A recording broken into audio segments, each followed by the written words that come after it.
Hey everybody, my name is Claire Collins. I manage Perry's Bait and Tackle, and I'm here today to show y'all how to rig up a slip float. So this is a very traditional rig. Locally, a lot of fishermen like to use them for speckled trout, but you can use them for other game fish such as red drum and black drum as well. So to start, we're going to take a bobber stop. Some of your old heads will like to use rubber bands. You can use the fabric bobber stops, but myself personally, I like to use the rubber ones. These are made by Eagle Claw. So you're just going to double that line over and pull your bobber stop right up on your main line. Super simple. Next, we're going to take a bead. The purpose of the bead is to protect our bobber stop from getting stuck in our float, which is here. So once your bead is on, we're going to put our slip float right on that main line as well. And don't get discouraged. These are difficult to do on the first try.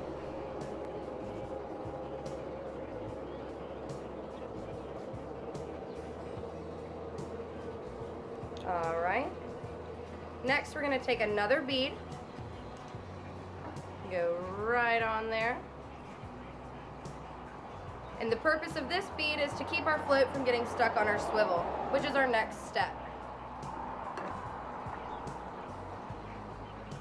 So just a normal barrel swivel, and we're going to use an improved clinch knot.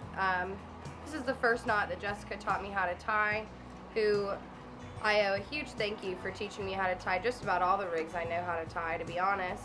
But this is a strong knot. The benefit of this knot is when tension pulls on it, all it's going to do is make that knot tighter.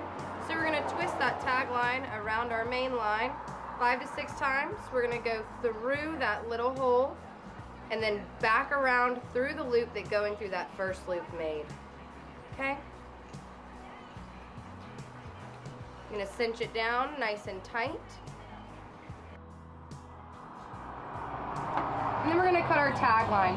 You don't want to cut it too short because you don't want to jeopardize the integrity of that knot, but you want to cut it short enough so that it doesn't foul your rig. And that is something that Jessica was very adamant about, were our tag lines. Tying rigs in the store, if they were too short, I'd have to tie them again. If they were too long, she'd make me cut them shorter. So now that we've got our lead on, what we're going to do is we're going to put on our leader material.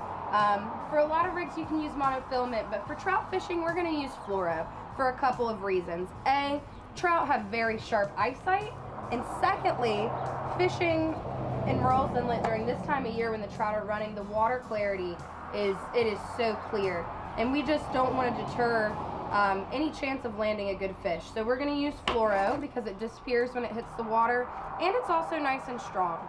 So I cut my leader at about 18 to 24 inches. I'm going to go back through that trolling weight, same knot we did before, another clinch knot. We're going to pinch and we're going to twist 5 to 6 times.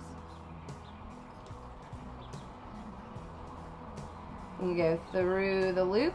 If we were to cinch it down there, that would just be a clinch knot. But we're going to go back through, and that is what makes it an enhanced clinch knot. It is a very strong knot comparative to a polymer knot. The beauty of a clinch knot, though, is that when tension pulls on it, or when you do hook a fish and it swims off, all it's going to do is make that knot tighter and stronger. Next, our leader's a little too long, cut it short. Next, we're going to put on our hook. I like to use a gold treble hook. This is a size 4. You can use circle hooks, kale hooks. And again, we're going to do another clinch knot, just like that. And there you have a traditional slip float. You can take in addition to our trolling weight, you can take a bullet weight and put it just a few inches above your hook because we're going to be fishing with live shrimp. So this is going to help keep them down. All right. And there you have it, beautiful rig setup. I do want to explain to y'all the purpose of the bobber stop. So if you do remember, we cut our leader at 18-24 inches. All right. If we only want to fish that depth of 18 to 24 inches, we're going to push that bobber stop all the way down. So when it hits the water, this float is going to float up, but it can't go any farther because that stop is going to stop it. But let's say we're going to fish the jetties, or we're fishing a rising tide, or moving to a deeper hole. All you have to do is slide that bobber stop up your line. So let's say we want our leader to be 4 foot. Slide it up 3 feet. or 2 feet if you've got a 24-inch leader. And now we're fishing a depth. This is gonna flow up to our bobber stop. Now we're fishing like 4 or 5 feet. So that is the bonus of this rig, is that you aren't continuously cutting your leader. Very effective, it's one of my favorites. So let's go to rigging it. I like to use live shrimp, and what we're gonna do is we're gonna hook this treble right through the horn of the shrimp. Let me show you how. Hey, come on.